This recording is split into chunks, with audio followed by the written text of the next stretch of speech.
People sometimes ask whether they should pay off their debts or whether they should tithe and give. Sometimes they say, well, I'll wait to give until I've paid off my debts.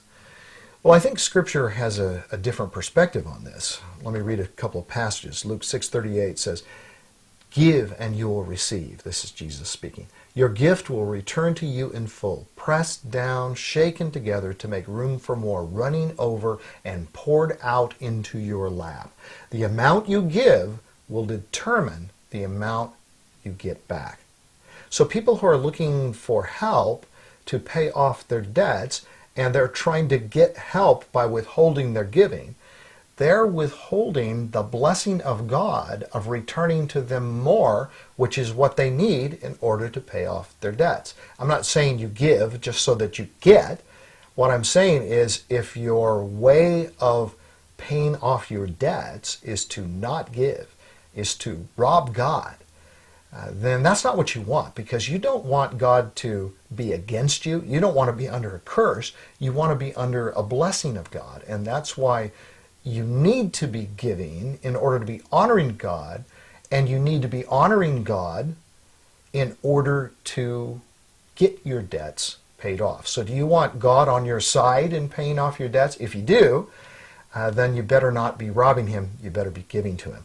2 Chronicles 31:5 says, "The people of Israel responded immediately and generously by bringing the first of their crops and grain, new wine, olive oil, honey, and all the produce of their fields. They brought a large quantity, a tithe of all they produce."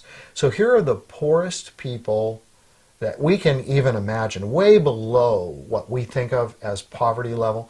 The poor people of Israel, and 10%, a full 10% of all they produced from their fields and all the work they did was being brought to the Lord. And it's called the first fruits, not the last fruits.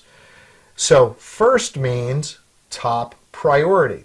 Is your top priority paying off your debts, or is your top priority giving back to God? Well, paying off your debt should be a very high priority. It may be the second priority that you have.